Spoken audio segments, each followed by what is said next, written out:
To our channel. આજે આપણે DD સેટમાં મેથ્સની અંદર ચેપ્ટર 8 લોગેરિધમ કરવાના છે. લોગેરિધમમાં 2 પ્રશ્ન પૂછાય, 4 માર્કનું વેઇટેજ છે.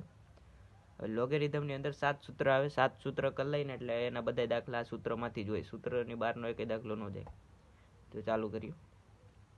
તો log x plus log y હોય તો એને આપણે લખીએ ગઈ log xy, બરાબર. ગુણાકાર થઈ જાય, વચમાં સરવાળો હોય તો એ ગુણાકાર થઈ જાય. એવી જ રીતે બાદબાકી હોય તો ભાગાકાર થઈ જાય.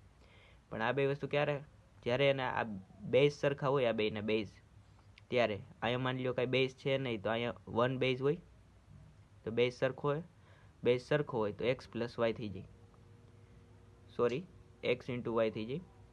એવી રીતે માઇનસમાં ભાગાકાર થાય, સરવાળામાં ગુણાકાર થાય અને બાદબાકીમાં ભાગાકાર થાય. હવે log e ની e એટલે કે જ્યારે આ બે સરખા હોય તો એનો જવાબ 1 આવે. log x ની y હોય, બે અલગ અલગ હોય, log x ની y અને આ લાઈનમાં હોય ત્યારે y આગળ આવતો રહે, y ઇન્ટુ log x લખાય. log 1 બરાબર 0 લખાય, બરાબર. ક્યારે log 1 આવે તો એમસીક્યુમાં જોઈ લેવાનું કે 0 ઓપ્શન હોય તો જોઈ લેવાનું. log x ની y હોય તો log y અપન log x લખાય.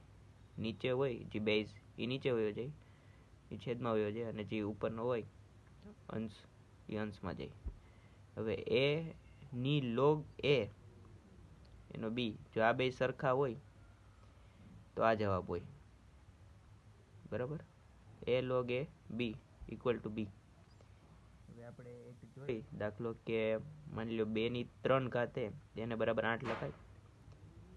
તો આને આપણે લોગમાં લખવું હોય તો લોગમાં કઈ રીતે લખાય કે log 2, 2 અહીંયા એમને રાખી દેવાનું, 8 ને અહીંયા જવા દેવાનું, 3 ને અહીંયા લઈ લેવાનું, 2 ની 8 બરાબર 3. આ રીતે લોગમાં લખાય, બરાબર. આવો દાખલો પૂછી શકે કે ભાઈ આને લોગમાં લખો તો કઈ રીતે લખવાનું.